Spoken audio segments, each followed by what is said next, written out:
Welcome to Northbound, Alaska, the Trucking Files, a podcast where we talk to haul road drivers, both past and present, to carry on the knowledge and experience of one of the toughest roads on Earth. On this episode, Aaron and Nathan sit down with three Alaska legends. Casey King, with over 30 years of experience on the haul road and over 3 million miles. Casey's mother, Philomena King, who came to Alaska in the mid-1970s with her husband, started and managed Irish trucking, and thrived in the community. And retired Alaska haul road legend, Jack Bender.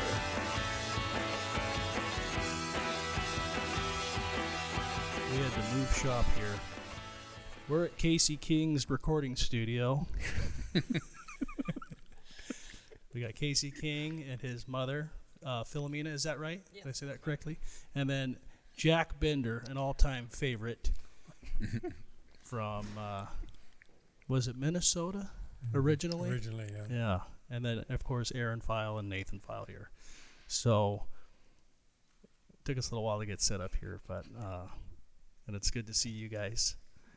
We got some beautiful trucks behind us here and a beautiful Woolridge boat here. Why don't you tell us about this boat for just a little, real quick, Casey, if you don't mind, for the boat junkies out there. It's a 23-foot Woolridge Super Sport drifter. Nice. And what do you got for a motor in this thing? It's got a supercharged LT4 Okay. small block. You got the Hamilton jet in that? Yeah. Yeah, so that thing really moves. Yeah, it gets around pretty good. Now, could you sack Dale Foster with this boat? Oh, yeah. Okay. Yeah. You prove it all the time, right? Yep. Okay, we can go more into that later. We kind of like giving Dale a hard time sometimes. But Aaron, you got anything you want to bring up right away here? I mean, you and Casey kind of go way back in a way. I mean, when did you first start trucking? Legally? I mean, I've been driving trucks. Since you got out of high school. Yeah, well, before that, I drove them way before I even was supposed to. But Yeah. I just been around them my whole life. Yeah. My first actual meeting Aaron, my first time meeting Aaron was at Pump 2. You were with your dad in that food service truck with them damn old Detroits, and it quit in the wind. And then a Frontier truck come down and hit you guys. Yep. And you were standing out there, and you were about froze to death. I gave you a pair of mittens that I never did get back. I'm almost done with them. That was a long, long time ago. That was December 23rd. It was either 92 or 93. Mm-hmm. And I don't remember what year Frontier got bought out, because Frontier was getting bought out at that time. Yep. That was quite a trip. It was after that. No, this is when I first met Aaron. Oh. Yeah. I should have died that day, because I was standing outside there and that truck got hit. Yep. That was, And then I don't know what, we just had happened to show up, I guess, and we just cleaned up, picked everything up, and hauled you guys in, I think, if I remember right. I can't remember for sure, but Dad was so scared I wasn't allowed out of the truck after that. It was like, because he was on the other side of the truck. And I thought maybe I heard him screaming at me, but I remember, actually Mark Linzo pulled us out there. The truck had died. We lost the throttle there about the pipe crossing. And I remember a bunch of guys drove by us out there. And Mark come along, hooked onto us, and he caught them guys out there in that blow. Man, he was rolling. And he dropped us at the driveway at Pump 2. And I just remember I was standing out there with the weed burner, and I thought I heard Dad screaming. He was on the passenger side of the truck. And the truck was just out a little bit of an angle because we were just getting ready to take off, and it died again. And I remember I was holding the weed burner against the ECM trying to heat that thing up. And I remember looking around the front, and here's this Frontier truck jackknifed. The steer tire was just getting into the berm coming down the road sideways. And I remember I just stood tight against that steer tire. And that's the last thing I remember. Next thing I know, I was getting up off the ground, and the truck was in the ditch behind us. So it's like, I don't know. My guardian angels were working overtime that day because I should have got crushed. But For sure. and Dad thought I was. He thought I was dead. So yeah, that was, yeah, we're teenagers out there Yeah. in the middle of that. I remember we cleaned all that up, and I jumped in. I was in a Frontier truck going back to Coldfoot, and man, them rooms were expensive. They're like $25 a night there at Coldfoot. We stayed the night there. I remember waking up at Coldfoot, and it's Christmas Eve day. It's like, I'm gonna be at Coldfoot for Christmas. But it's weird growing up on the road like that, isn't it? I mean, yeah. it's like you and I, well, we kind of had the same upbringing. Oh, absolutely. I spent every chance I could get jumping in with guys. You know, I got all kinds of trips up there with the guys and different guys, Jack. And over the years, Big John Bevins, you know, spent a week with him in one trip in a cab over. That was a trip we were all stuck on finger for a long time, wasn't Yep, it? yep. So you grew up in this world. You probably remember living in the truck when you were a kid, crawling around the sleeper or whatnot. Oh, yeah, Yeah. for sure. I used to climb in the back on Adigan. There was no guardrails going up the pass, and I'd be right up in the seat, all right, good to go. And as soon as you get up around the switchback and get up the hill, I'd go in the back, sit up on the upper bunk in that old beam model Kenworth we had. Yeah. I'd look out through the top windows, but I would not sit in the seat. It's too close. Too close. So, Philomena, how did you get to Alaska? Were you? Oh, well, we actually came here from New York. Okay. Yeah, I immigrated to New York in 1972. And then in 75, we first came up here to Fairbanks, which was a very small town back then. And I remember I flew in here on Ween Air from Seattle, and other than the stewardesses, I was the only female on the flight. Wow. It was all pipeline workers and North Slope workers. So, Yeah. what made you want to come to Alaska from New York? Oh, just at the bar one night in the local Irish bar, they were all talking about this money to be made in the pipeline in Alaska. It was pure gold. So, my husband decided, well, I'm going. And literally within a few days, he left and came up. And then I came about a month later. Okay. Yeah, so it was just on a whim. I never even heard of Alaska. I had no idea where it was. Yeah. Alaska. Okay, fine, we'll go. But, that's how we first came up here. We were here in 1975 through 77. We worked for Sourdough Freight Lines at the time. They were on South Cushman for Carl Baltrush Sr. and Spafford and a couple of other owners. But, and we lived in a little tiny travel trailer, actually off Sanduri Road near Alaska West, where it currently is. And that first winter was like 60 below, and we about froze to death in that thing. We had no experience with the cold. But anyway, Did you guys have a wood stove or a furnace, or what did you have? there was a furnace that Okay. usually didn't run, and the water was froze up the whole winter. So it So were was. you thinking, what did we get ourselves into? I was like, wow, this is bad. This is bad stuff. And but anyway, then we left in 1977 at the end of when Carl at the time sold out from Sourdough Freight Lines. They were selling. It was the end of the pipeline, and we went to Montana for a couple of years.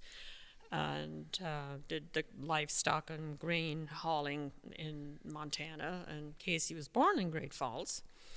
And then we came back up here in 1981. I think Martin came back in 1980, and then I came in 1981. Casey and I did. We drove up here, the two of us, from Great Falls. Yeah. So we've been here since. Wow. And That's cool. You're still here, so you must still like it. Oh, yes. Yes, I do. I do like to leave in the winters now. Yeah. I've kind of had a lot of this cold winters, and I'm kind of at that stage in life where I can leave for a couple of months in the winter and then come back for work, for construction season Yeah. from mid-April like to mid-October. So other than that, I can go. Yeah. Good deal. So- Yes, good life. I mean, it's been a good life here. There hard work, a lot of hard work, but it's been very good to us.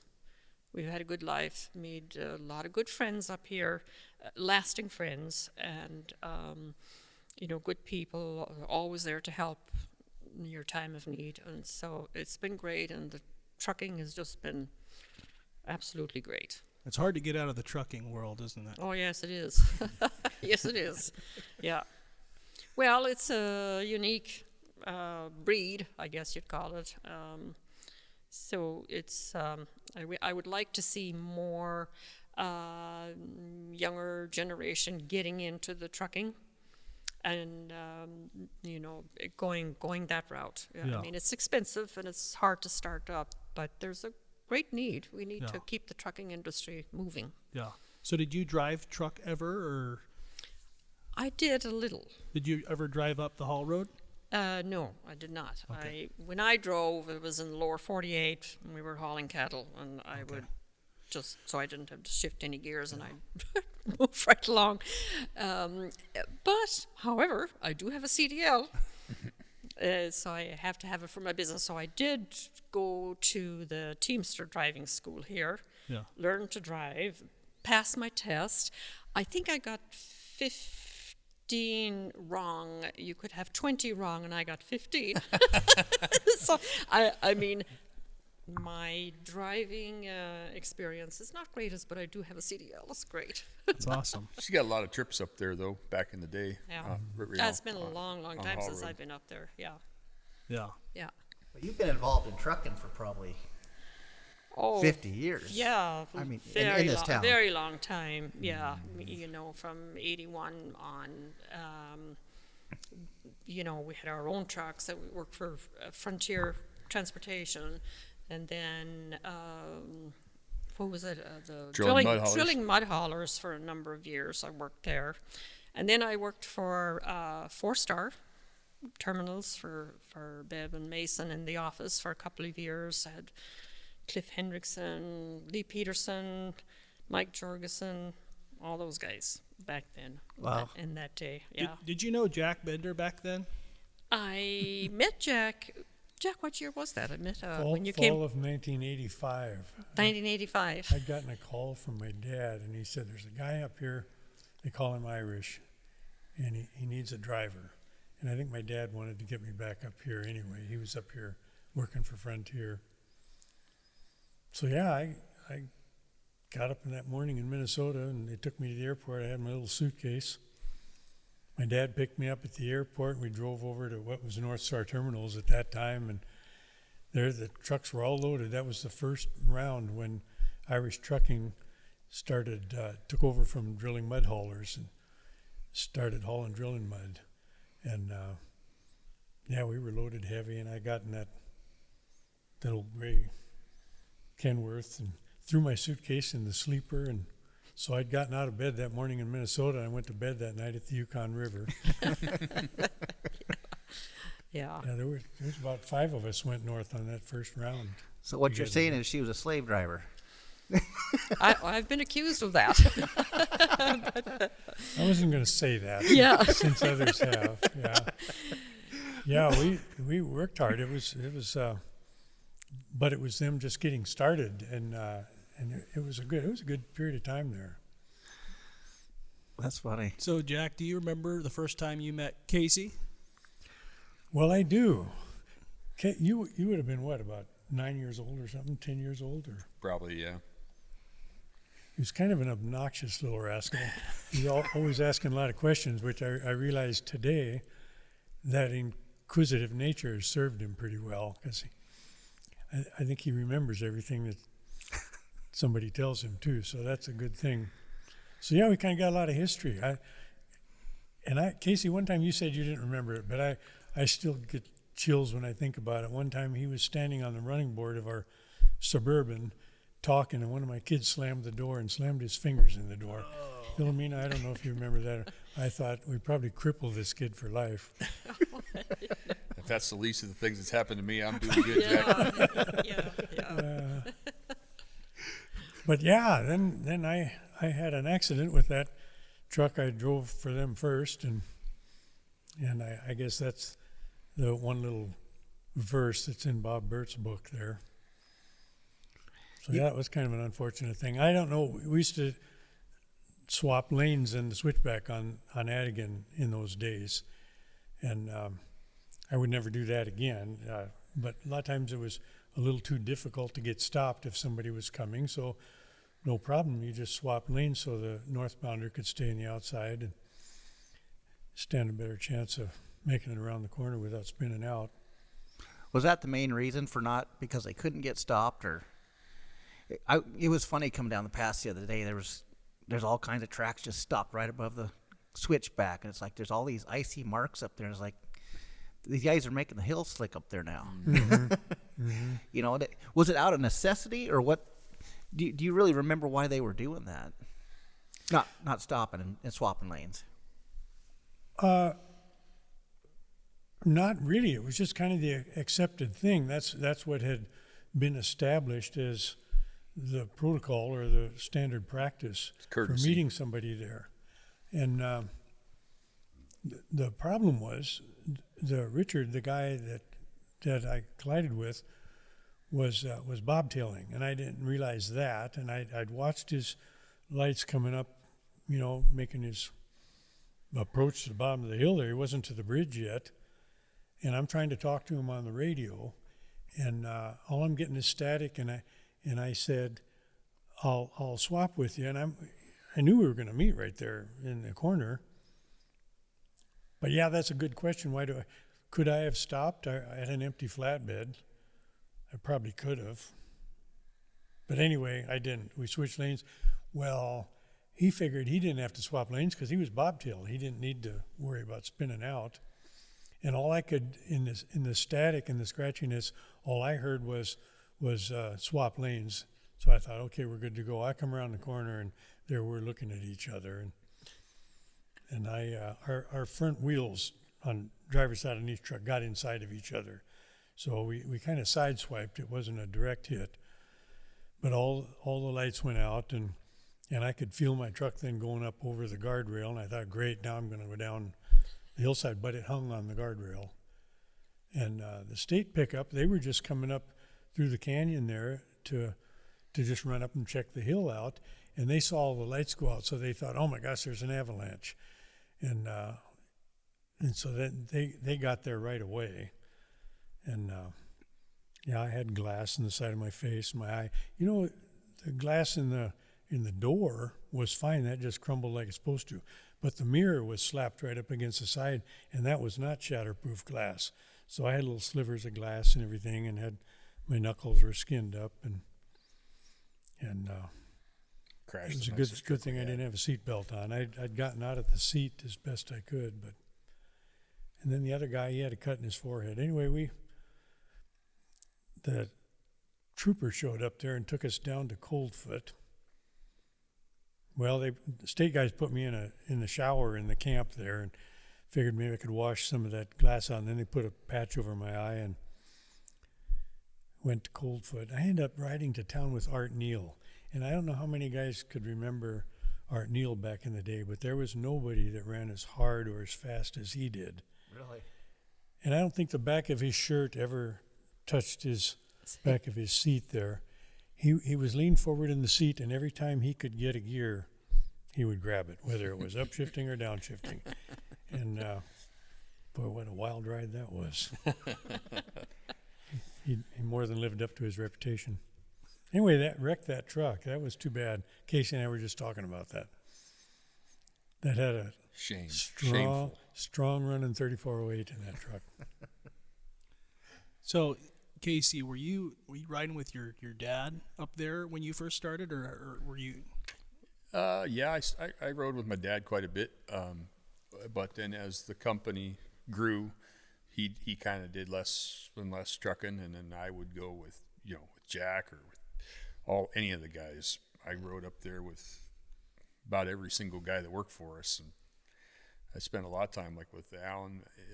Eccles is a good family friend of ours, and I would go trucking with him every chance I could get. And Doug Boyce. Doug as well, Boyce, I did. Doug was a lot our of heavy hauling with lowboy Doug. guy, and of course that's my passion. I like doing that stuff, and I grew up. I mean, my dad did it, and then Doug kind of took over from my dad, and I spent a lot of time sleeping on the floor in an A-model Kenworth, I can tell you. So that's all you really wanted to do when you were a kid, huh? Is just drive truck? Oh, absolutely, Yeah. There was no talking me out of it. Looking back at it now, it's like, man, I should listen to some of these guys, but it's been good though. I got, no regrets. But no, there was no change in my mind from the time I was old enough to stand on the step. So you were like learning from all these guys by watching what they were doing. Yeah. You're like, oh, okay. And you probably didn't realize you were learning just by observing, but all this stuff is kind of natural to you, right? Like standing on the high side of corners and grabbing the grip when you're climbing these hills and dropping 2 gears at a time or whatever. Shoot, the guys used to go to bed. I used to drive up there, make a quicker trip. They'd sleep. And I always drove from 62 Mile into Prudhoe, and then that turned into, the ice cut, and then that turned into, like especially with Doug, that lowboy, we'd spend all day monkeying around in Prudhoe, getting loaded and reloaded, and he'd hit the bomb. I'd have 245 on and Jeep and booster going down the road, and I didn't, I had a driver's license, but I didn't have no CDL. I was like 16 years old, just trucking away. Yeah. What's your earliest memory of up there? What stands out in your mind? The earliest, probably I remember, I was really little, but I remember riding with my dad back in when he first started in that. I was showing you in that picture there, that orange truck with the one stack on the left, with mud haulers back in the mud hauler days, and I can remember riding around that. I remember a lot of times riding in the cab over with my dad hauling mud. Yeah.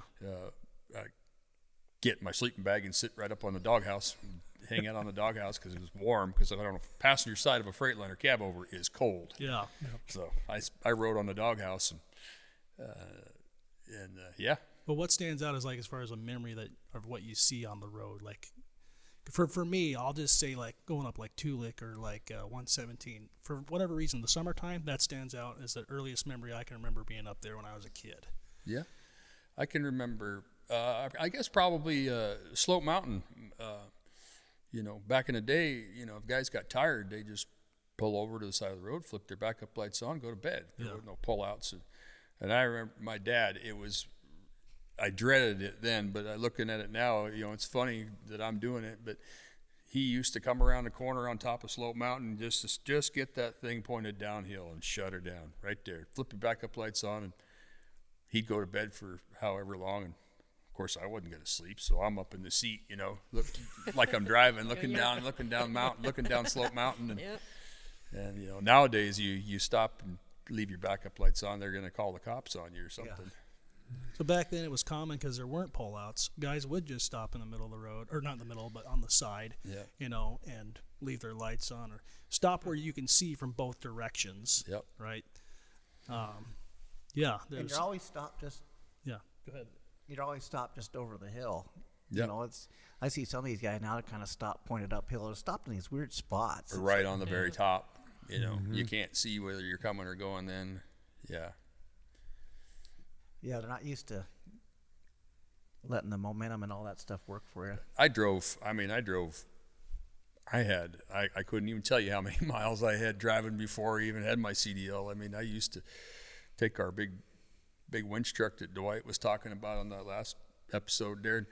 I remember I'd get out of town and they'd just take the truck out of town and give it to me, and I'd go pick up one of our trucks, or I'd go push in and with that thing. And I mean, we did all kinds of crazy stuff back then. But did you ever spin out before you had your CDL? Oh God, yeah. Yeah. I remember Happy Man. My dad had the old blue 4-star Kenworth with the V8 in it, the one that came from Gary Wall. Wallens. Yep. We had one of our big deltas on there, those big Delta 3s. It's going up Happy Man and spun out right on that hard part of that corner and crossed the road. Down we go, trailers hanging over the bank. We get the thing chained up, and then he wouldn't let me back in the truck. I had to, if he got it going, he said, jump on the back of the trailer on its way by. And I was like, okay. He got going, and I jumped up, rode on the beaver tail of the trailer all the way up to the top there. It's all covered in snow and ice. Yeah. Big John Bevins did that to me, too, one time. My trip that we were just talking about earlier, we got stuck originally at Finger for a few days. Then we were down at Canute Bridge was jammed up there. Canute, yeah, and Brian and Sandy were there. The dog mushers, they would come out with 5-gallon buckets of coffee for everybody. And once we got out of there, we got to the Koyukuk. Of course, we're in that cab over that big, long wheelbase, Get up on the Koyukuk, spin out, go backwards. And the truck's into the guard, the drivers are in the guardrail on one side, and the trailer's poking the guardrail out on the other side, and there we sit. And there's a big, big mound of snow on that inside, how it gets. And I don't know if you remember John Bevins, but he was a very large boy, and he could not get down in there to get his chains on that driver's side. So, long story short, he's got me by my ankles, and I'm head first down in between the duals down in there hooking the chains, and and he's yelling at me, John, come on now, hurry up, get your kid. And I'm hooking him up. And same thing, he wouldn't let me back in the truck either. I stood up on the snowbank, and he said, if it starts moving, just jump on the drum deck. And there was a box of mud up there, and it started moving, so I jumped on the box, or on the drum deck behind that box of mud. And by the time I got up there, I was just completely covered in snow and ice. Isn't that funny? As kids, it's like there was no grace or nothing. It's a dumb kid. Let's go. Yeah. Yeah. It was fun though back in those days. That's even when I started driving myself, I was still on the tail end of all those guys that I grew up with. I was way younger, but I learned from riding with Jack and riding with all these guys around, that the way things are supposed to be, the way things used to be. And, anymore it's not that way. I feel like I'm the old guy now, because the guys that I've looked up to my whole life that I run with around, they're all gone. They're either retired or they're gone. So times change. Yeah, and you've been driving on that road 30 years probably. I graduated high school in 96, and I started working for Cliff Hendrickson in 97. I think 97, yeah. It's funny, you had to have, and I'm sure you remember this, I know you do, you had to have 5 years haul road experience to get a job up here, period. There was no ifs, ands, or buts about it. Well, how do you get 5 years experience if nobody will give you a job? Even though I knew everybody, but nobody would give me a job. So I went snow machining with Cliff Hendrickson and Lee Peterson. We were down in Cantwell, and Matt Bush and Monica. And I got to talking to him, and he says, well, come see me tomorrow. Anyways, one thing after another. Went into Howard Thies, sourdough, pleaded my case to him. And next thing I know, I'm in a truck, and my first legal trip was with Brian Somerville. And you high-marked him that trip. I marked him. I did, by God. Just want to make sure we got that out there. So where was that where you high-marked Brian? Galbraith. Okay. It was raining. It was nasty, and Brian went for it. And he didn't even make it hardly up past the driveway, and he's like, stop. I'm spun out, and I'm like, well, I'm committed because I was already in the bottom flying, and I went around him. I made it almost to the very top, and I spun out in the southbound side. I'll never forget it. And I was so close to the edge because you're trying to get in the gravel, but there's a point that's too far. And it moved just a little bit, and both outside duals were hanging in the air when I put my chains on. The inside ones were still on the road, but the outside two were. in the air. That was my first. So was your leg shaking at all? Oh yeah, it still shakes thinking about it. Yeah. Yeah. I run 5 or 6 trips with Somerville and Little Cliff Baker, and and then I, like I said, I grew up with all these guys. Mark Juzak was working for Cliff at the same time, and he's just A to B. B to A. I mean, he just goes, and I'm like, man, I'm sitting there, and I'm like, I want to go run with him, So after I got going a little bit, and then Cliff told me, he says, you are not going to run with Mark. Absolutely not. So that just made it even more incentive to run with him. So I started chasing Mark down, and it would take me forever to catch him. And then he kind of slowed down a little and let me. He was tired of me pestering him, so he let me run with him. And he would say, "Hey, you ready to go?" As he's letting his foot off the clutch. And I'm not kidding you. If Mark got 5 minutes on you, it'd take you all day to catch him. Mm-hmm. Mark could run. And so he did that to me 6 different times, and I thought, you know what, I'll fix you. We were on top of Tulik one night. I waited for him to go to bed, and I got out, and I grabbed a chain, and I put a chain around my tow hook on my truck and to the pintle hook on his trailer and backed up so the chain was just snug. Went to bed with my clothes on. The next morning, he says, "Are you ready?" Clutch goes out, and bump, backs up. Bump. I'm just sitting back there laughing. I get up in the seat. He gets out and walks around, and he's like, looking like, why is there a chain hooked to him? That's a good idea. That's a good one. Oh man, that's funny. I started at Sourdough in '97. I went over there, started washing trucks, cause Cliff let you start driving. It's like, well, man, maybe if I'm around, maybe he'll let me start driving. Yes. Cliff was he was the very first guy that I had, and I think probably to this day is a lot of the reason why I still do my own thing. Is, I mean, I grew up doing with my parents and kind of doing our own thing anyways, but the whole company truck thing was just never really came into play for me. And then when I first started, I mean, yeah, Cliff's truck was like, it was like my truck. I mean, he was good to me. He was, like I said, he was the only one that gave me a start. Yeah, that was awesome. Yep. Talking about Cliff, he had a nickname, a famous nickname.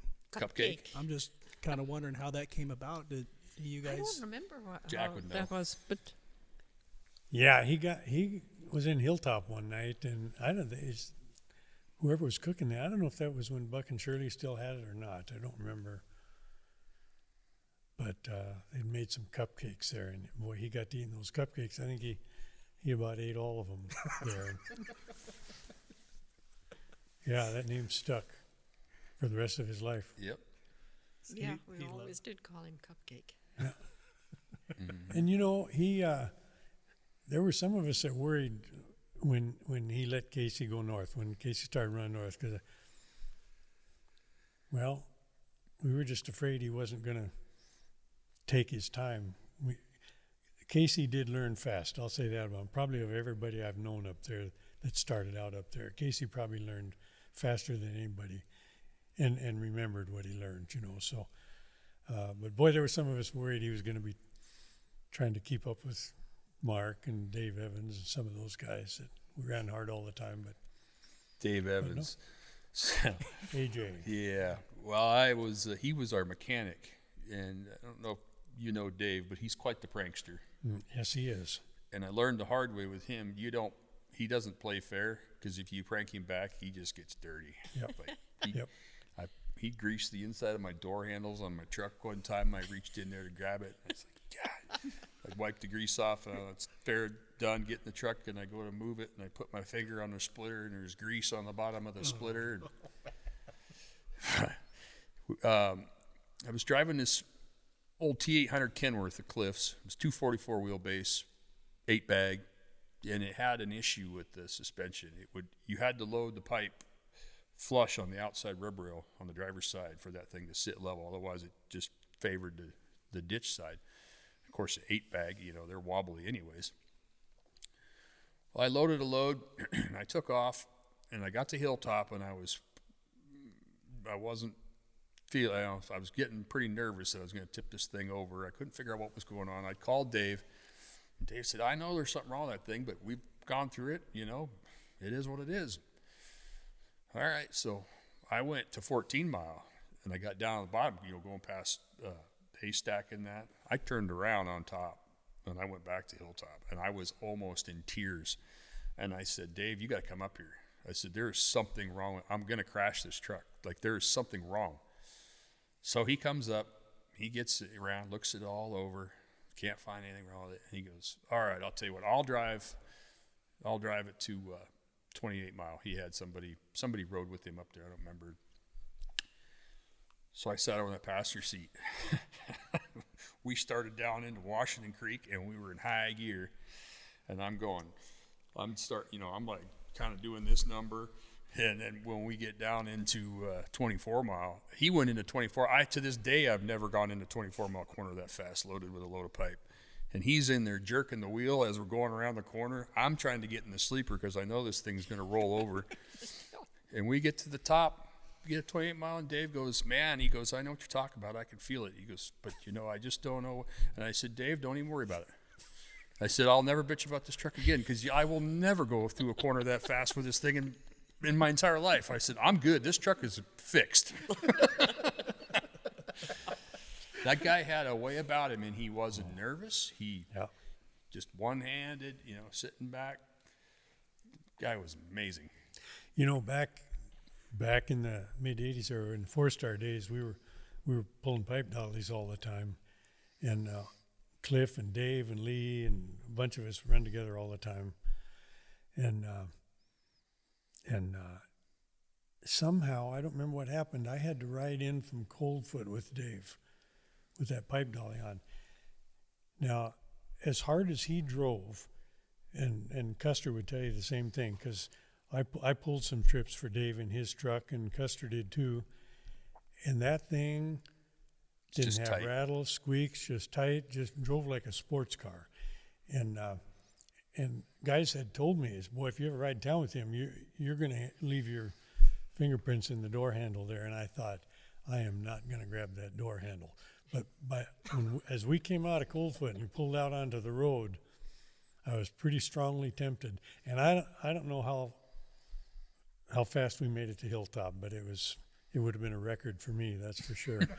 I just bound and determined I was not going to grab onto any of the handles, but that was Dave. He was just very relaxed in the seat, just very, very professional, and to drive that truck was a real pleasure. It just, for as hammered as the trucks would get on the road, particularly in those days, he really took good care of that truck. You weren't egging him on or anything like that, huh? Like, I thought maybe this is I a wasn't fast egging truck. him on. No. I can sure understand what Casey's saying there because that's just the way he drove all the time. Yeah. But there's a lot of younger guys I know that word got out. Well, Dave can make it from Prudhoe to Hilltop in however many hours. There's a lot of guys that weren't half the driver that he was that would try to drive like that, and a lot of them crashed because of it. They just and it wasn't that he just did it once. He did it trip consistently after trip after trip. Yeah, he just flat out. Yeah. Yep. Seemed like there was a lot more of that going on back then. Seemed like wasn't there a lot of faster guys on the road back then? A lot of big horsepower trucks back then too. Mm-hmm. Yeah, I mean, I remember with my dad and them K models, and I remember we used to fill up at Hilltop, and we used to stop at the river to top off on the way north to get up there and get back down. Wow. Yeah, burn a lot of fuel. And then there was a lot of 3408s on the road, and Casey's dad never had one of them that was stock. I mean, they were fueled up and ran really strong, and yeah, you were just expected to get up there and get unloaded and get home again, get another load. That's awesome. Yeah.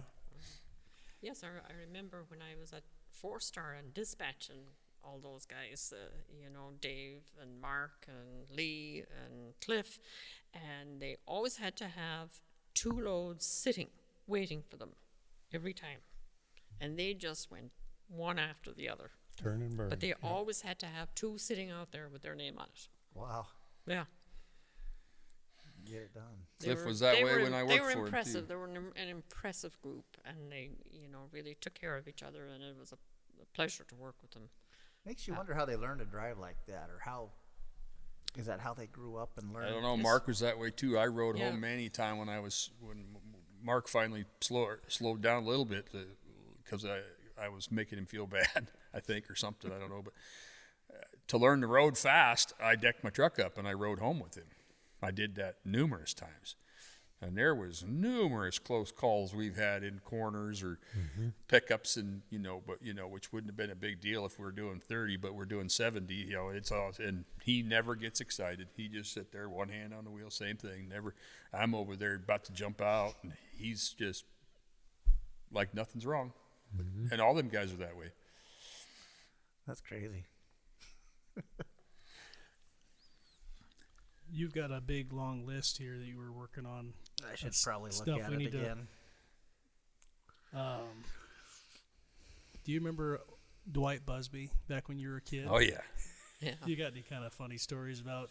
Oh, I love Dwight. He's just a big kid himself. But he worked for us, for my folks. He drove winch truck, that big winch truck we had, and he pushed. And he did all the oddball stuff. That's just what he likes to do. He likes doing his own thing. And he had this old blue. It was probably like a 56, 58 Kenworth. I don't know if he still has it or not, but it's had a winch on it. And he brought that thing to the shop, and he left it at the shop, and he's told me, he says, you get in that thing, just do whatever you want with it. Drive it around. It had a 5 and a 4, and it had a, manual power tower for the winch. I used to go out there, and I'd unstring that spool all the way out, and I'd hook it to our loader, and I'd drag our loader from one end of the yard to the other, spooling that drum back up. I don't know how many times I did that, but yeah, I used to go around a lot of places with Dwight. He was a lot of fun. He's a character, huh? Yeah. So what do you got there, Aaron? Seems like we've covered a bunch of this already. Oh, did we?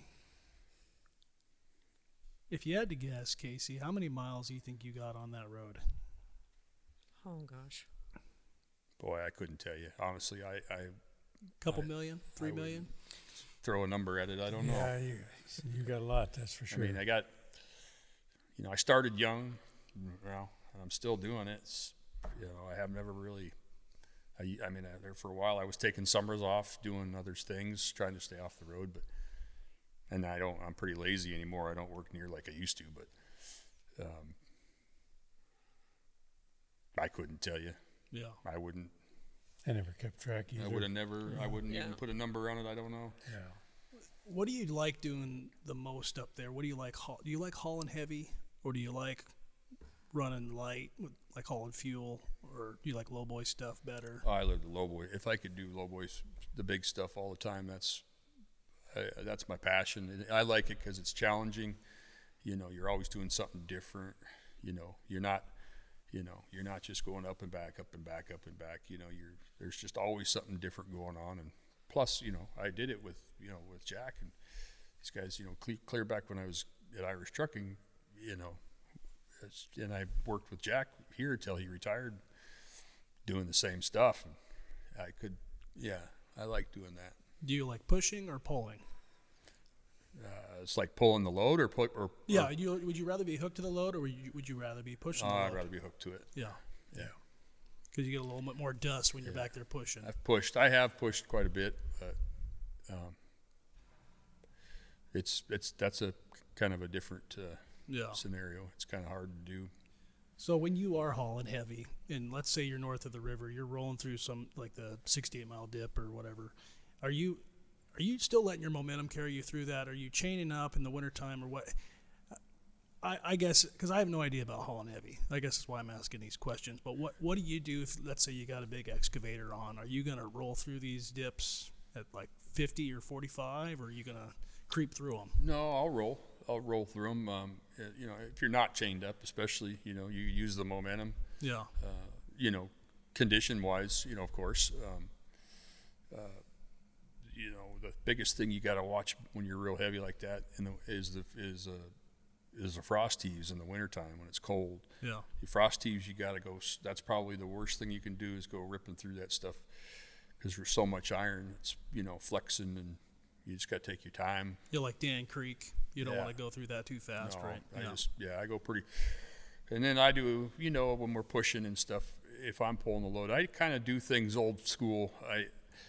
I'm not much into, the ramrodding up the hills, and I'm for the most part, if anybody's pushing me with something that's big, I go to the bottom of the hill and I put it in my gear that I know I'm going to make it up in really easy, and we just wind them up. The trucks aren't really working, and we just go up the hill nice and easy, and we get to the top, and then we take off and get going, and we really don't lose any time. Yeah. But it sure saves on the drive on the equipment. Yeah. Yeah. Being easy on the truck. Yeah. But the heavy haul stuff is definitely always has been my thing. Yeah. You don't mind going a little bit slower up No. the hill. Yeah. I don't mind at all. Yeah. You make different allowances for depending on what your load is too. Like a heavy piece of equipment, you'll handle that a lot differently than you would a module or Yeah. something where you're stretched way out. So, yeah, they all have their unique peculiarities. But like Casey says, that's the interesting thing about it. It's just the challenge. Each load has a little bit different challenges to it, and of course, weather and road conditions add to that. So, Yeah.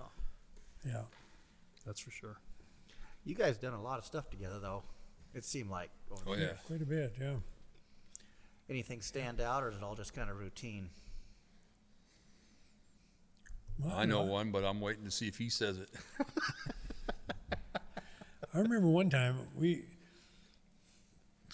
some of the loads we had we couldn't push on, and I remember Casey was pulling me one time. We were pulling 117, and I'm like Casey. I always like to do that. Just get down the bottom of the hill. You know what gear you're going to pull the hill in, especially by the time you're that far north. The challenge is gone out of it now. You just know that we'll pull it in this gear. By golly, we get up into the hard pull on 117. You know right where I'm talking about. And man, now I'm watching that tack and it's coming down, and I thought, you know what, we're not going to make it. And Casey just turns on his propane. We never changed gears or anything, and we actually started picking up speed as we're going through the hard I had pull. propane injection on that one truck. And, Oh man. yeah, and I would never use it doing the heavy stuff because you don't need it really. We were going to get stopped though. I mean, Deal like that, I yeah. just flipped the switch and we just went. So did you do that on purpose, or No. did out of necessity. it was a like, necessity. oh, It was either that or we're losing stopped. momentum. Yeah, we're stopped Okay. on the hill. We were heavy. And Okay. we would have had a hard time getting going because That was a module or I remember something. what we I had think. going I don't on there. remember. But yeah. So Yeah. you guys should have been like a gear lower, maybe, or a half a gear lower, or Well, the way it turned out, we should have. But like I say, by the time you get that far north, and you're working together, and you just know. Yeah. And for whatever reason, we should have been at least a half a gear lower. Oh man. What, it get cold or something on you, or why was it pulling so hard? I don't know what remember happened. That It part just- of it, but Remember how sometimes 117 kind of used to have that hump right in the center? I don't know if it was just that or what it was, but we were going along just fine, and then all of a sudden it's like, uh-oh, something's going to give here real quick, and I hit the switch, and Yeah, we didn't even have to talk about it. I know we were both going, oh no. Bad place to get stopped. So with a after load that, like you require a propane injection after that for all your push trucks, or That made a believer out of me. I thought, now that's a pretty cool option to have. yeah, were you guys barefoot, or did you guys have a set on at least, or more than likely we were barefoot. okay? Probably so. But don't tell Steve. Yeah. And we had, I don't know what you were going to say, Casey, but that was maybe to me at the time, one of the worst things I ever got into. We had a big module that was going out east. Oh goodness, that one going to Point Thompson. Yeah. I didn't think about that. I forgot about that. That was an extended stay. Yeah, we had two push trucks on that. Casey was one of them, and we slept on top of ice cut, and got up in the morning. The temperature had dropped a bunch. Man, it was about 30 below, and the wind had picked up. And I thought, doggone it. I don't recall it being that bad when we stopped. But anyway, we eased on out and took off. And That dolly was crammed full of ice and snow too, because we come out of Anchorage. yeah, So and for any those steerable dollies that at very best can be tricky anyway. But we had the dolly chained up, and we were chained up. We were doing everything right. We went down through Dan Creek and pulled up out of there, and then you come around that kind of sweeping corner, and then you drop off that before you get to Happy Valley. And that Aspen trailer with all of the deck in it, you're stretched out pretty far. And I used to go back and forth with Steve Nolan on this, because theoretically, when you apply the brakes, and I never liked using the squaw handle, but with that trailer, there was just a little bit of a lag. So your tractor brakes and maybe your Jeep would apply before the trailer did. And as slippery as it was, sometimes break loose. Now, it was plenty cold, but it was just hard packed and glazed from the wind blowing across it. And so I would give just a little bit of air with the squaw handle, and then just use my foot brakes. And all of a sudden there was just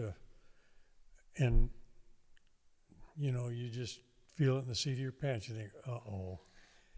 And boy, there was just a whoomp, and we come to a stop.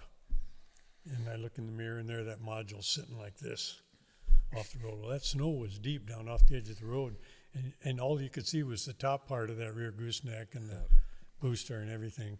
And that dolly had broke loose up there and just steered itself right off the road. I watched it in slow motion. I watched the tire. I seen it fishtail, and that thing won't turn quick enough, and it just kind of did this, and then it this, and the next thing you know, it's Left some funny tracks there. we had Ben come up with both his wreckers. Tommy was in the other wrecker. We had to drive the pins out of that neck. We left the dolly in the ditch, winched that whole thing back up onto the road, and then we skidded it down to the bottom of the hill on the frame, and then we put it on blocks, and we had to take the neck off, and we brought up the other axles, the original 6, and we had to we did that all on the road. Jack that Loaded. all up and It was get those pins all lined up. We never did any damage to the module. They came out and looked at it. Two guys in a pickup came down, engineers, looked it over, and that module never moved on that deck. didn't even wrinkle the tin. When we stood there looking at that, thinking, what are we going to need, a crane? And it's on a hill, It was it bad was deal. nasty. I got that Jeep out from under it, took it down to Happy Valley, dropped it, and came back and hooked onto it. And boy, that was quite a process. We'd work until we got really cold and get inside and get warmed up. And state guys brought us some food, and everybody was bringing us food. We finally got where we could get traffic by, southbound traffic, but yeah, that was an ordeal. I don't remember. We were there about 3 days, I think. How cold was it, if you can remember? It was about 30 below when it happened. I think maybe the temperature came up a little bit after that, but the wind was howling. Oh. And we tried to shovel for a while just to see if that dolly was damaged, and just trying to assess the whole situation. And shoveling was useless, because you'd throw a shovel full and half of it would come back on you. And Yeah, Ben, the wreckers did all that, got that thing up out of there, and that's where you get guys that know what they're doing, because it was. yeah, it was, that took a lot of.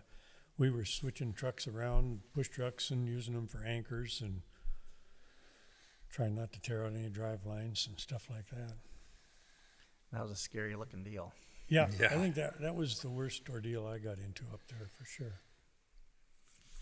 Yeah, that's kind of Was like that wasn't one you were going to mention, though, huh? No, I was going to mention when I was pushing you. I don't remember if it was that load I hit no, because I was pushing, so it wouldn't have been down. But I had a container on the middle of a flatbed. Remember that 60,000 pounds of something Yes, and we just north of Pump 2. covered in snow and everything. And we finally get down there. Well, then the wind's blowing, so I'm pushing him going into Prudhoe. Well, that's a piece of cake because, you're flat. It works over. I just got my foot buried in it, and I'm just kind of back there daydreaming. And Jack says, "Okay, I got it. I'm good." And I'm like, "What?" Oh, and I let off, and that's what I did. I didn't just get off of him. I let off and just kind of coasted back, and I got in all that snow. Next thing I know, thwack, delineator hits the mirror on the passenger side, and then I could see the next one coming, and I just knew I had that box on there, and I just turned it and put my foot to the floor, and I drove that thing out there until the engine quit. And I said, "Jack, we got a problem back here."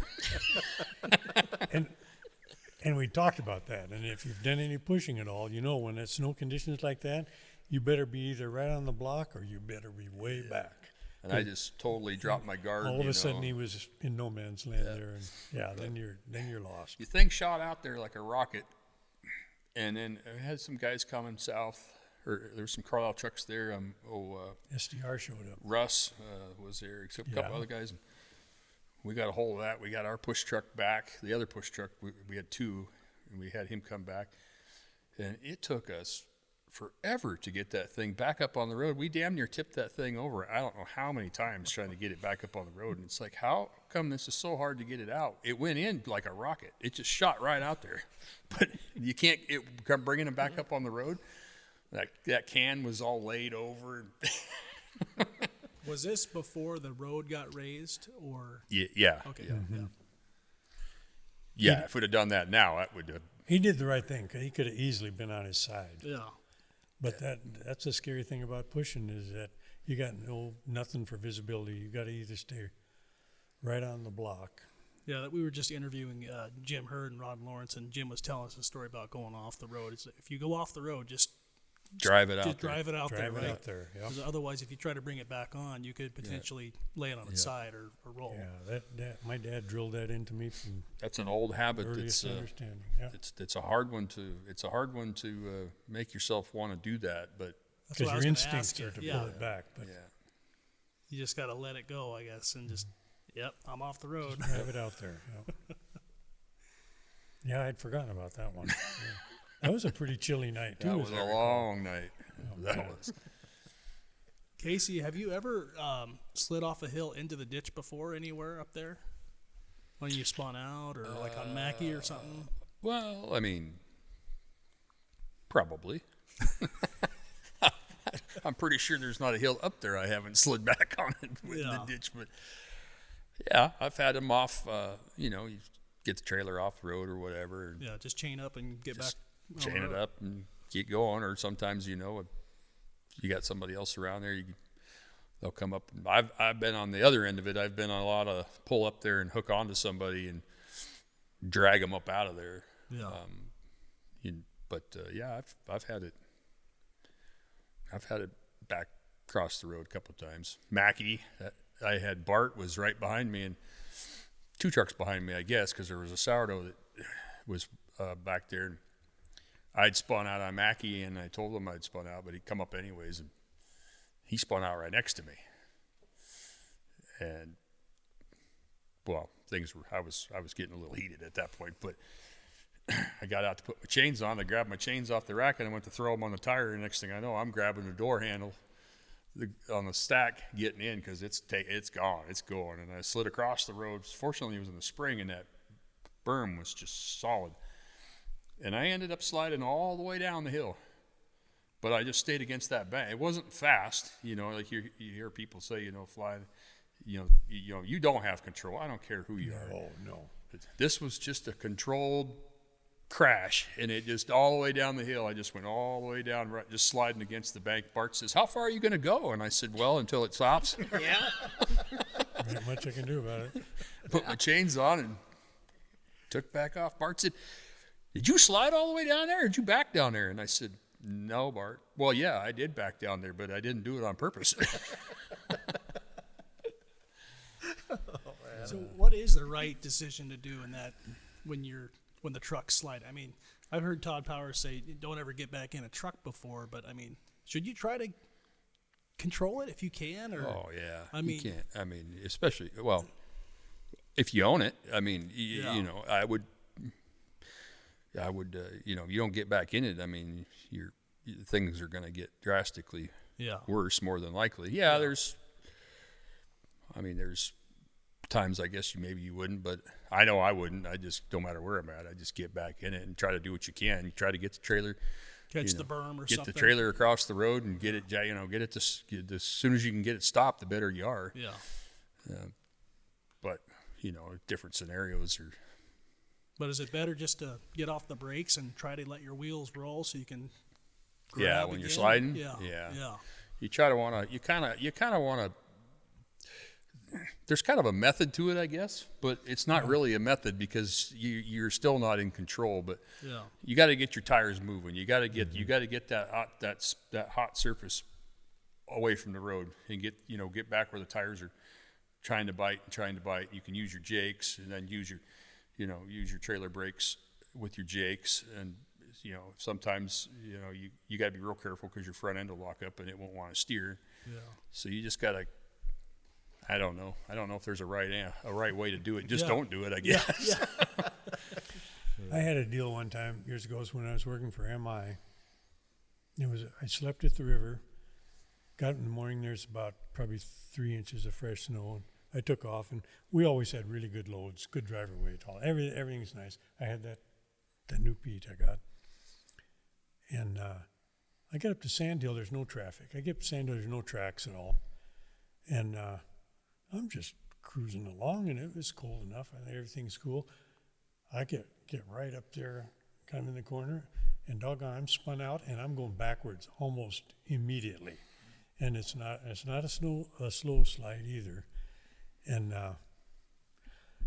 I thought, well, and the trailer was right away wanting to go to the driver's side, and I thought, well, you know what? At that time, it's changed now some, or was last time I was up there, but it was kind of shallow on that side. And I just let it go. I was going to try and get in reverse and start backing down. That was my original idea. Well, that didn't work. And I cut it. When that trailer went in the ditch, I just cut it hard.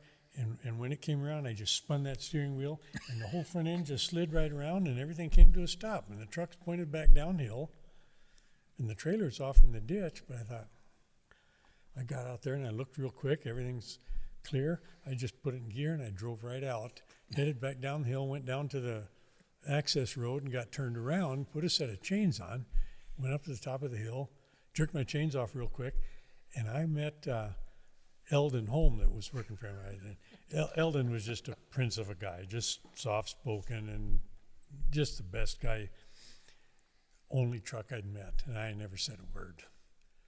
And I get over there a ways, and he says, we talked a little bit on the radio, and then he said, holy cow, did you make these tracks here? And I just said, shh. I'll tell you all about it later. There was enough traffic on it. Pretty soon the tracks were all gone, I suppose. But, well, I tell you, I really lucked out on that one. That could have been bad. Mm-hmm. I've heard a lot of stories, guys doing 180s on the hills, and it's like, Well, I'd always heard about that, and I wondered. I was always a little skeptical, and a lot of times you could end up just jackknifing, and then that wouldn't have been good. I remember thinking, if I can get this truck headed back downhill, why not? We had short trailers; they were just 42-foot trailers. So Yeah, Dwight Busby was talking about doing that on the ice cut, and I kind of missed it when he talked about it on that last episode how he just did a 180 up top, and I was like, well, I just went back down the hill. that's a little tight on the ice cut to Yeah. do that. I actually had quite a bit of room. oh man. So this is kind of a touchy subject for new people out there, but the call-out thing. Was that going on much? I mean, I know we've talked to Jack about this. You guys didn't have CBs back then. But No, when I started out, we didn't. Yeah. it seems like it's a big issue up there now because not everybody, but a lot of folks are calling out stuff in the summertime, and I can understand it in certain circumstances, like Aaron and I have talked about before. Like if there's a one lane on the pass and you're going up it or something, that seems like a necessary time to say, hey, I'm coming up here. Or if, especially if there's equipment working on it. I mean, was that going on a lot when you were growing up in this world? Were guys calling out stuff? No, never. The only time you'd call out would be weather permitting. If it's fog, like the ice cut, if it's foggy, you can't see down in the valley, then holler out. Yeah. You know, if the pass is foggy on the top and you know, equipment's working like you said, or whatever. I mean, it's a thing. You know, you use your eyes. You know, if you can't see what's coming, then yeah, holler out. But this business that these guys do anymore it's dangerous. It's flat out dangerous because these guys call out and they think that because nobody answers them that they got the right of way. It gives them the right of way. Well, it's not a requirement to have a radio in your truck on that road. Yeah. And there's lots of vehicles on that road that do not have radios. So you call out a corner and you drive around the corner on the wrong side of the road and you wipe somebody out. Do you think you're going to be okay because you called it out? It's, you know, these guys need to stop and think. You know, these guys, you need to drive with your eyes, not your radio. Yeah. And it's gotten so bad. And Aaron, I've listened to the episodes before where Aaron's saying, well, everybody's stopping, you know, and you just keep the traffic rolling. Man, if somebody calls out or something or whatever, if you see somebody coming, you don't need to stop. If there's a reason to stop, the guy, whoever you're meeting, will say something, or it'd be pretty self-explanatory, you know, in a situation in a right corner or type thing. But for the most part, man, it's a 2-lane road. You know, you can drive that road. You can meet. I have met every people in every worst spot on that road, even places that aren't even there no more, and managed to make it through. So yeah. you know, this calling out crap and then driving like it's your own personal runway. Well, I called it out. You didn't answer. It's like, well, I didn't answer, and I'm not gonna answer you either. I don't care. But you know, you get all these guys up on the hills, especially from the river south. You know, you radios. You know, next thing you know, you just got this garbled up mess on your radio. You can't tell if there's something going on. You can't tell anything because you've got. I'm listening to people at 52 mile on the Elliott calling out, and I got guys at 18 mile calling out, and you know. All the 25 mile corner. 25 mile ain't even a corner anymore. Yeah. You know, and it's like so I'm just to the point. Most of the time I don't even have my radios turned up. I can't take it, so I just turn them off and go. Well, it's even like calling out coming down the hill. These guys calling out coming down the hills. I'm not going to say nothing, and it's like I'm kind of. I want to teach them guys a lesson while I'm in my lane. What happens? These guys come over the hill and the hill's blocked. You know, and I called it out, so it's mine. Well, it's not. It's not yours. Somebody's got the hill blocked, and they're out there chaining up. I like what Lonnie says. He's like, I've never found a CB mic long enough to talk while I'm chaining up. Exactly. Yeah. Thank goodness. I'd rather scare somebody a little bit while I'm in my lane on the hill. Yeah, I just had it the other day. Guy, well, if you'd have called out, you know, I'd have let you have the hill. Well, I didn't call out, and I'm not going to call out. It's a 2-lane road. I got an empty 10-wide trailer. You know, come on. You didn't need the whole road. I didn't need the road. And he got kind of snippy with me, and I was like, look, you know, what good does calling out do? I don't understand it besides just listening to yourself talk.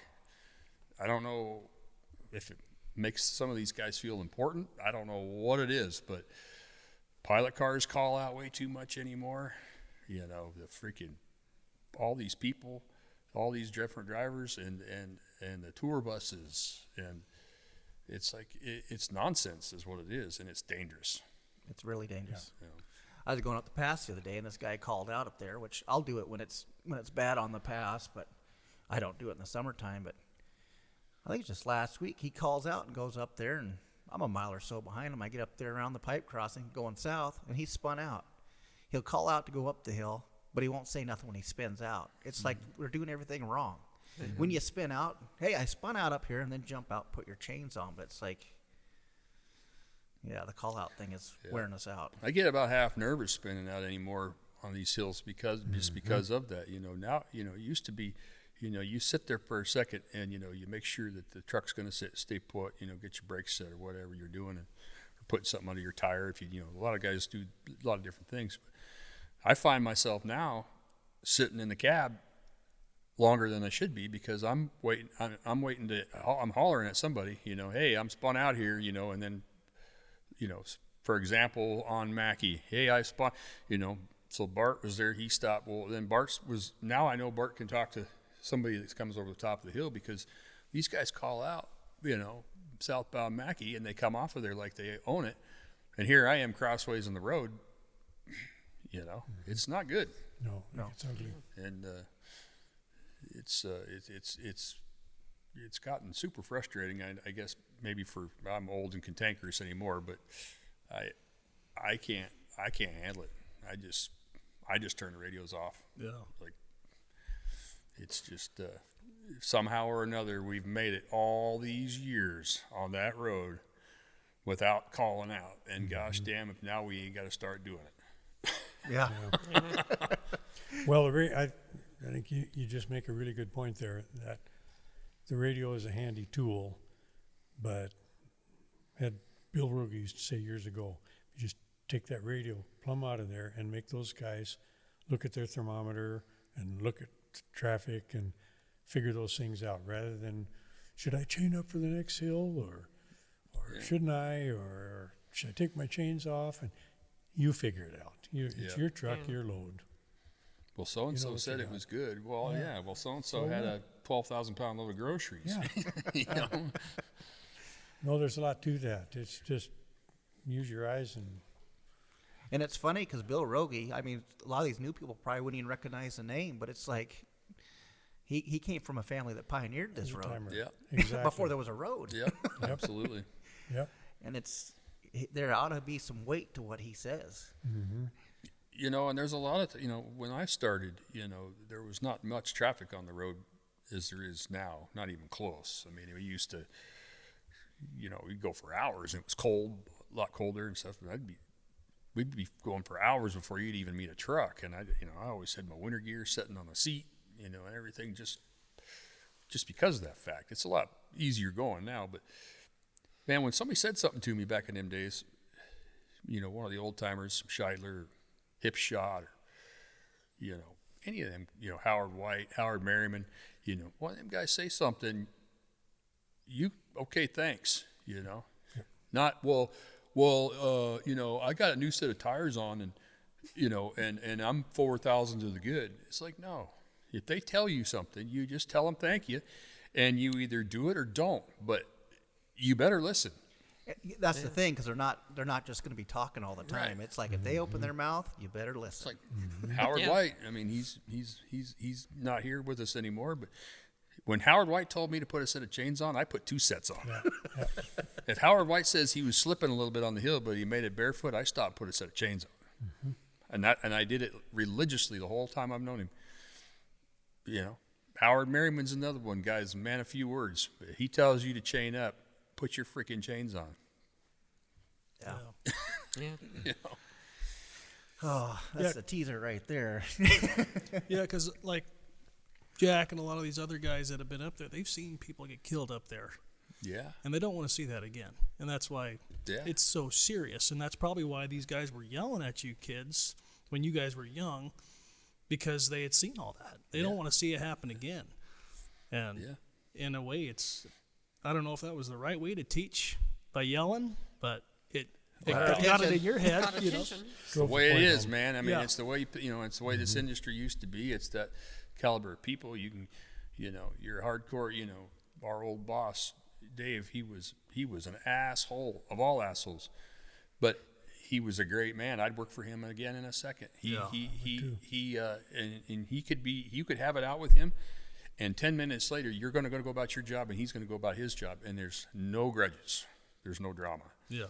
And we don't have that kind of stuff hardly anymore. People, you bite their head off or you bark at them or something, and they get all, It's like, dude, leave your purse at home. This is, go to work.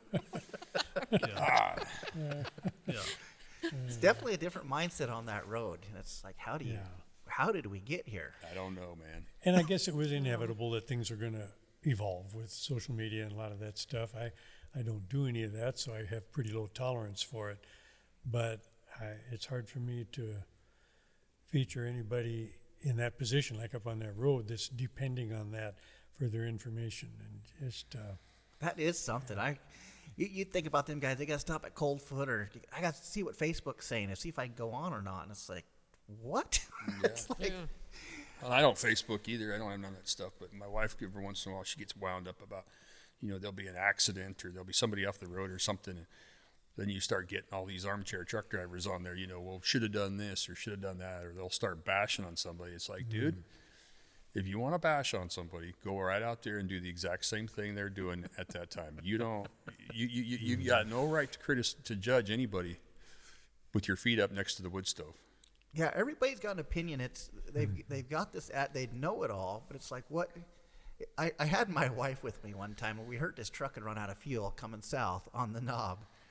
And we get up there, and the parking lot's plumb full. And I drove by. I'm going to go down there and check on them. And they start chewing me out on the radio. There's a truck down there broke down. It's like, let's go fix this thing. And I get out there, and I jumped out, and I just grabbed my air hose and blew the fuel across and, blew it up through the head and blew the air out. I mean, it's like 10 minutes we're going. I guess while I was outside, they'd hollered on the radio, said, hey, if you guys need help, we got a top-notch mechanic up here. And it's like, why aren't they down here? If there's a, but it's like everybody has an opinion, but there's no action to it. Yeah, they just did that to me the other day. Here, I opened the road up. It was closed for quite a while there with a outfit, and I mean, there were people had sat there for 20 plus something hours, and not that anybody couldn't have gone up and done it. There's liabilities, and guys don't own their trucks, or they're off. There's all kinds of different scenarios, but still, And then I get there, and I hear after the fact, guys are, well, what the hell does he think he's going to do? Well, I'm going to show you. I wasn't there an hour, and the road was open, and there was 40 trucks moving, and it wasn't. I wasn't putting my life or anything in jeopardy. I went up and assessed it and looked at it, and then I went and got our number one company driver, and our number two company driver. Both guys have been there working for us a long time, and I've done a lot of this stuff with Gary especially. And I said, hey, look at this, It's like, hey, all right, I think, if we grab a hold of that bumper and I'll hold it here on a landing gear, all we're going to do is we're just going to swing that truck. That trailer ain't even going to move. It's going to sit there, and all we need is a lane. Gary's like, yeah, I think that'll work, So I grabbed a hold of the trailer, hooked Gary to the front, whipped it around and unchained it, and go to work. And Jack, wasn't it like that? That's how it was back in the day. I mean, Well, yeah. everybody just kind of did that. Now it's Yeah. like a Just small figure it out. percentage wants to do that stuff. Now you just kind of sit there and, I don't know. I don't get it, but well, you're waiting for somebody to come save you. yeah. well, in that regard, Casey kind of is one of the old guys on the road now. And for that matter, you are too. You guys that grew up there, there's a lot of older guys than you that haven't figured a lot of that stuff out yet, which is kind of shameful to say, but it's true, I know. So yeah, it's you're never in your whole lifetime you're never going to know it all. There's always something more you can.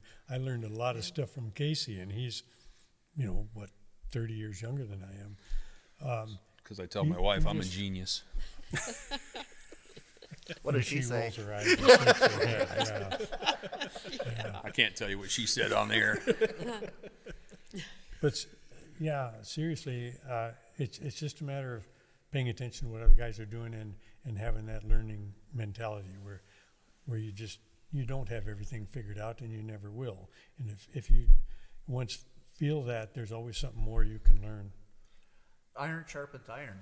Yeah. It's like if you're not out there getting dirty, Yeah. all them other guys sitting in them trucks letting you open the road, and then they're gonna tell you all about it later, and it's like it gets kind of old. Yeah, and it wasn't like, and some of these guys, I don't know who they are, and I don't really care, but it's not a status thing, it's not a glory thing, it's a let's go to work thing. It's let's get this road open, and if we can, safely, and let's, and I'm not just talking about this one in particular. I mean, we've done a bunch of them over the years.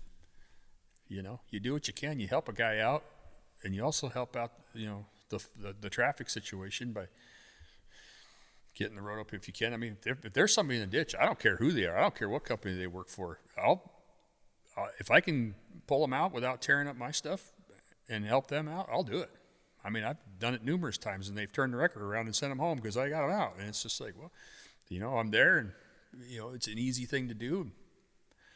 Yeah, and it's instead of this just sitting there watching and looking, and that kind of reminds me, stopping and helping people. Back when I started this, and even before that, when I was riding in the trucks, probably, especially even back then, if you blew by somebody that was sitting on the road, broke down, you better not show your face, because you're going to be in big trouble. I don't care if you don't like the guy. I don't give a shit whatever. You may not like the company, or you may have whatever, but he's still a human being.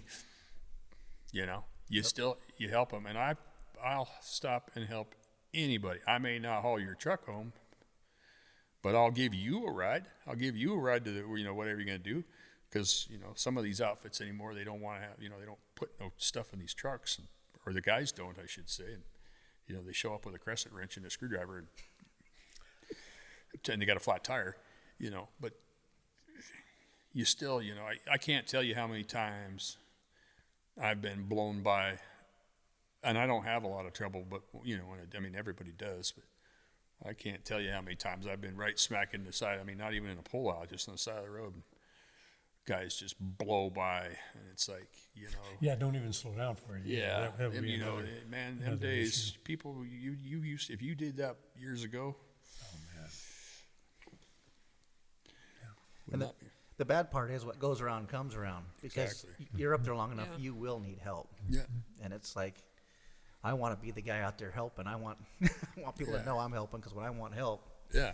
and that's the thing, we're all in it together. Yeah, I mean, it's whatever personal feelings or company feelings or whatever, the guys broke down on the side of the road, like I said, it may not, I've had situations where I've given so much stuff to certain carriers that I've never gotten anything back. It's like, okay, no, I'll stop.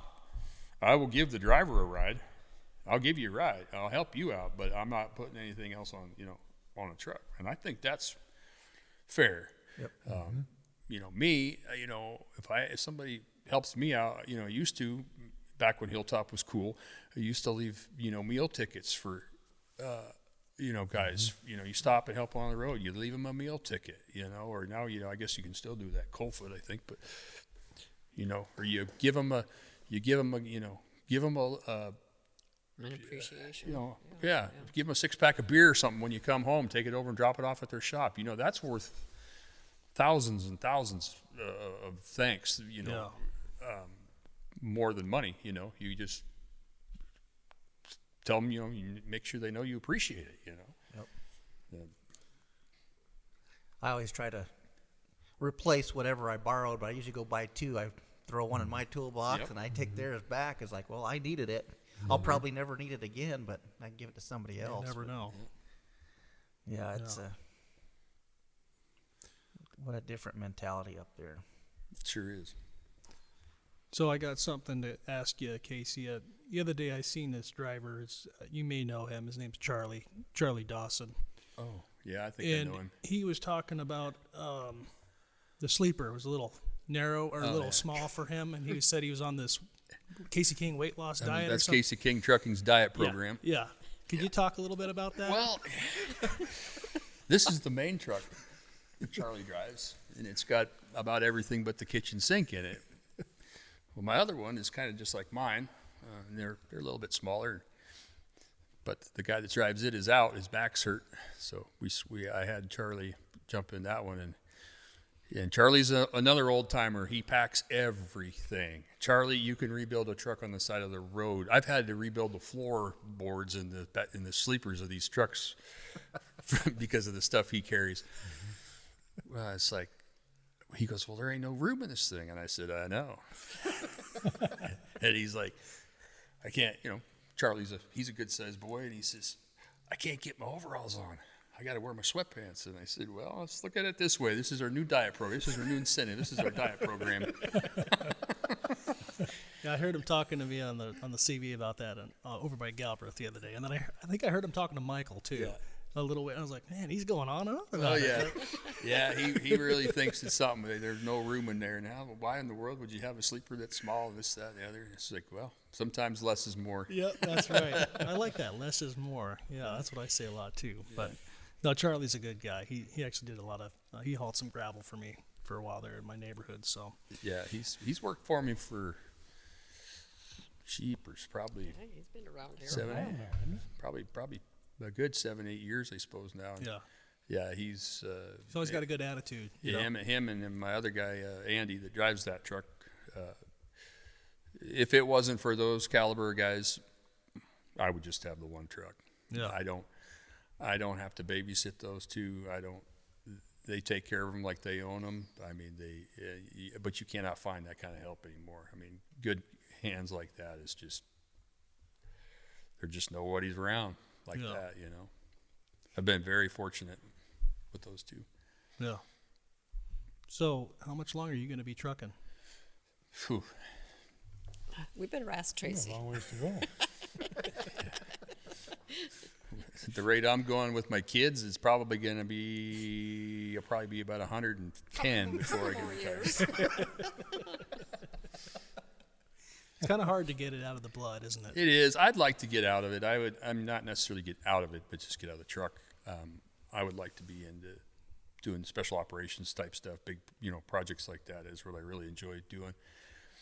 But the problem I have is I started so young, and I've already got, I've got my years in that all these guys have got, but but these are the guys that I was with, they're all gone, they're all retiring, and like Scheidler, I spent the last probably 2.5 years of Scheidler's trucking career trip for trip with him. I mean, he left, I left. He had some issues going on, and I felt it was not only because I kind of liked the little guy, but I felt like it was also an obligation. You help these guys out, Yeah.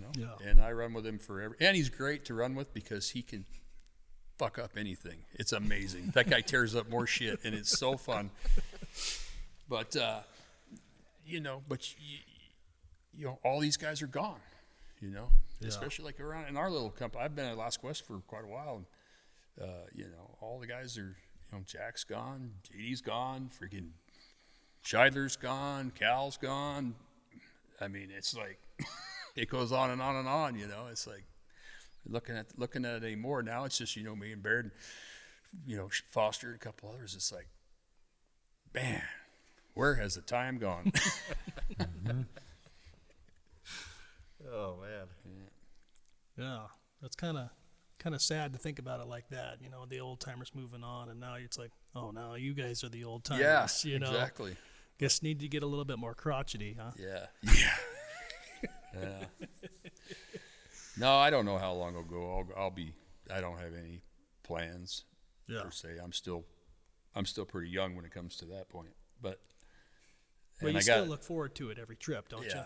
And I got a great job. I mean, Yeah. I got I don't have to worry about where my paycheck's coming from.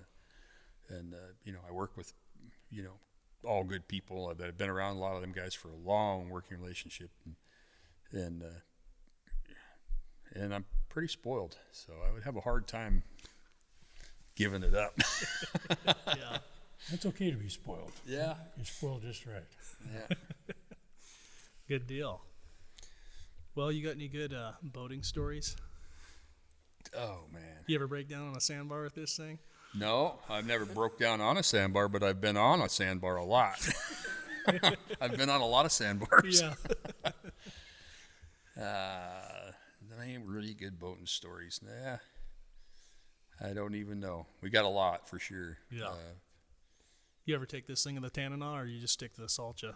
I've been in town with it a little bit. Yeah, Yeah. I've been up the Good Pasture and been, a little bit, not much in the Tanana, but a little Yeah. bit. But I've been Seward with it, and Homer, Valdez.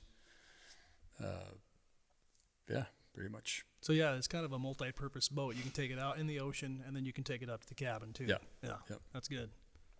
Right on. Yep. I have, it's fun to, Foster is my neighbor on the river, as well as I work with, and as well as we're like best friends, the little group of us. Yeah, I might have seen him stuck a time or two in weird predicaments. Kind of like, oh, at least it's not me this time. I think John Sauer is up there too. John's right above us. Yeah, Yeah. yeah. Yeah. Yeah, we just interviewed him. We're supposed to be releasing his episode today, but we were trucking, so we'll get it out as soon as we can. Yeah. Yeah, he's right above us. There's another old timer, man. I've been around John since. Oh, he used to live across from the shop. Right. I mean, I've known John since I Long was time. really little. Yeah. Trucking and boating and Yeah, his shop and home is directly across from us on Aspen Street. Oh, okay. So we, Nice. We almost need to talk about the Irish trucking part of that. I keep thinking about that super truck and even that boat that catamaran you're moving, and just oh yeah, there's 100 stories there Unusual probably. stuff. there's lots Oh, of yeah. stuff we did. Yeah. My dad had a thing for heavy hauling too. And we had a lot of, we had call equipment. We had some good guys. We did it for a long time. Yeah. Some of them were maybe a little bit unmentionable. I don't know if you want to. He liked to do some, different things, challenging, something really kind of offbeat. Not go to jail. Let's do Yeah. that. Yeah. He was, yes. I remember when that boat, we had that boat, they built it out in North Pole someplace, and then we, brought it into town, and I remember, if you ever remember Francine at the permit office, it was downtown at the time, and, I got all the permits there and everything. And anyway, then there was an article in the paper about us moving it, and we had skis up on top over there on to go under the wires, that we were going across, because we had put in there just how tall it was. And the next day, Francine calls me and she says, your permit did not cover for the height they said on the paper that it is. And I said, oh, well, nothing happened. We're okay. So yeah, we did really some offbeat stuff. The Yeah, Susitna it was Dam, fun. the Susitna Dam project was probably for you guys was probably the biggest. Yeah, we did a lot of oddball stuff. Yeah. That's the fun stuff where other people don't want to risk that. They don't want to Yeah. try to Well, take that off. that Susitna Dam project was a big undertaking for the size of the company, but there again, got key Yeah, we had- people involved there that knew how to do that kind of off-road stuff, and Yeah, John Richard was Yeah. with us on that. He had them left trailers built. Frontier at the time. Yeah, we had all them off-road trailers built, and it was quite a job. So Yeah, that's amazing. That's neat. Those articles. It seemed like there's a newspaper article in there, wasn't there? yeah, there is. Yeah, And all the pictures and all that. We'll have to get them scanned so we can get them put in here. yeah. Yeah. That's, oh, do you have something? No, I don't. You want to wrap it up, or you want to Oh. talk about anything else? It's up to you guys. We're hungry. You're hungry? Well, we should probably let Jack fly out of here. Huh? He's got to go south. No, he can't Yeah. leave yet. I'm here for another couple of weeks. Okay, all right. He's waiting on a just baby found shower, out I the think. other day. Yeah, I got to wait on a baby shower. He forgot to check with the boss before he made that decision. So you're going to much it. be a great grandfather. He already is, I think. Oh, Yeah, you I are? got 3 of them Yeah, already. it's This will already- be number 4. Oh, okay. And it'll be your first Yeah, I'm going to be a grandchild. grandpa. You'll be a grandpa. that's Oh crazy. man, Oh, that's great. Yeah, Because his granddaughter's my favorite daughter-in-law. yeah. I got 4 of them, 4 grandkids. Yeah, that's crazy. I went out to my grandpa's house the other day and was like, Grandpa, how's it feel for your grandson to be a grandpa? And he was like, what? Yes. He's going to be a great-great-grandpa. Yeah. Yeah. That's kind of, talk about making me feel old. I'm still in my 20s, right? I know. That's the way I feel too. Well, it's kind of last year. Our son John turned 55. And he calls on his birthday, the day he turns, well, how does it feel to be a parent of a senior citizen? And I Oh. Oh, that's a there's low got to be blow. some mistake. I said, I'm not nearly old enough for that. And he laughed. He thought that was really funny. Did feel kind of weird. Oh gosh, yes. Sure don't seem like it. Seems like it was just the other day they were all little, I know. running around. Well, it don't take long. I know the first one, yeah, you're going to be a grandpa. I said, no, I'm not. I know don't be calling me grandpa. And you're near old enough to be called grandpa now. Yeah, and then it was like 4 of them later. I'm like, whatever. Yeah. Oh man. Well, I don't Marty DeWitt, I don't know if you guys remember him or not. He just passed away earlier this year. But Marty said, if I'd have known grandkids were going to be so great, I would have skipped having kids. Right? Well, how does that work? One of the things I've enjoyed is, the people that worked with us back then. It's been fun over the years to see the kids all coming along and getting into the same line of work. And I think that is just fantastic, and it's amazing. And to see all of the Zigzag boys. Brandon and Brian and all the kids, all your age, doing it and then continuing on. It's been awesome. It's great to see. So they learn from the best and wanted that for themselves, and they're passing that along to their kids, which is great. It seemed like they're the best. I got a whole list of second generation, and it's like it's hard to believe how many there actually is. But Yeah. it's like those guys have figured it out. Them guys that had their dads screaming at them, Yeah. get it together. Yeah. It's very rare anymore, but like my son-in-law, he, when he first come around, he didn't know a headlight bulb from a mud flap. He didn't know anything about any. It never was. He was a sports guy. I mean, he was a pro ball player and sports his whole life. He got into this, and he was with me, and I told him. I mean, even though he's my son-in-law, so I bark at him all I want, but I just said, listen, dude, we're gonna leave the family stuff at home. We're gonna start. This is how this is. We're gonna do this. We're gonna do it this way, and if you don't, you're gonna hear about it. And I wrote him pretty hard, but man, he's turned out. He just does his thing. He's happy. He's got a good job trucking, and he loves it. I mean, that kid just loves to go to work. And it's like, Yeah. I remember. I mean, the it's days. great to see the younger, and being involved and learning from those that have the experience and the know-how. It's important to pass that on. Yeah, there's so much to learn. You don't even really realize. I was trying to train a few guys there a few years back, and it's like, how do you not know this? And it's we don't realize what we've actually learned. Yeah. Take a lot of it for granted. It's you just like they ask you a question and you think it's as stupid. It's like what? And it's like, well, we just take that kind of stuff for everybody granted. knows Yeah, that. we thought everybody knows Yeah. that. Yeah, but They don't. Scooter we did good with, but yeah, I would like to have a couple more guys like him, to get involved. This younger generation, and it actually took some interest in it. But there's just very few. And on top of that, I'm not a good teacher, so I got lucky with Scooter. So it would be nice to get more people involved. Yeah, it's how do you get them motivated to want? It's like people don't want to work. I don't know what's so different about it. Well, they want the money, they just don't want to work for it. Yeah.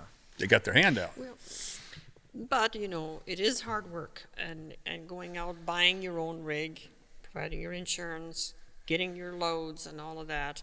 There's nothing. It's challenging every day. It's challenging. There's nothing you could take for granted there. You're not going to an office job, 8 to 5, Monday through Friday. This is your livelihood, and you have to make it work. And you better keep working at it, because you have your payments to make, and everything. This is your revenue. This is your life's work, your home, your kids, the education, and all the things you need. So it's hard work. it is very hard work. And, you know, not everybody is cut out for that, so we got to kind of find the ones that are. Yeah. Keep them out there. And it's amazing. Train them good, teach them And good. that goes also with guys that run north. I've noticed over the years, you know, that road is not for everybody. Everybody's built a little different. It's, you know, different than me, like trying to do like what you did, trucking outside. Forget it. I don't, them borders are in Alaska for a reason, to keep us here. I don't want nothing to do with trucking outside. I don't have a clue about the different permits, and I don't even want to. But on that in turn, there's guys that come up here that road scares them, but yet they don't want to say anything. You know, they keep doing it, or they until something happens usually, and it's like, dude, you know, I got more respect for a person that comes up to me and says, hey, you know what, man, I tried it. It's just not my thing. I can't do it. If more people would be like that and just be honest, it would make it a lot easier training new people, because when these guys, you get this high turnover of guys, whether or not they don't like it, or, you know, whatever their reasons are, the people that are doing the training start getting, you know, kind of an attitude, because these guys, well, why do I want to invest any time in this guy? He's just going to quit anyways, type of thing, you know. If if it's not for you, you know, there's nothing wrong with that at all. Just say so. Yep. You know. Yeah, this isn't for everybody. That's very evident. Mm-hmm. And there's no shame in that. If that's not your thing and you're worried about it, and I told a lot of guys that. I'm like, Casey, I can really respect a guy that says, you know what, I tried it, and the road just scares me, and I'm not going to do it. And more power to you. That's a man's got to know his limitations. Yeah, that's right. Well, Yeah. I think we're good, huh? I think we're good. Or at least take a break. Yeah, unless you want to take a break or just call it. We could call it. We can do this again. You want to come back? Okay. And, Oh, absolutely. Great. Thanks for having us. yeah. Yes. Thanks for letting us set up in your shop and right here in front of your trucks, and that's Yeah, it's a lot of work for you. It takes a Yeah, you're long the- time to. You got to haul all this stuff No, out here and that's all set good. up and everything. Well, once it's here for a month, so. yeah. Yeah. Oh, it is. Okay. Oh, great. Just kidding. All right. Thank you guys. All right. Thank you. you. Thank you both.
You can see it on here. You can Okay. you can hear him breathing. See the little things going up and down.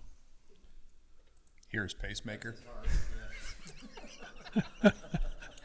Oh, boy. Should have known something like that was coming.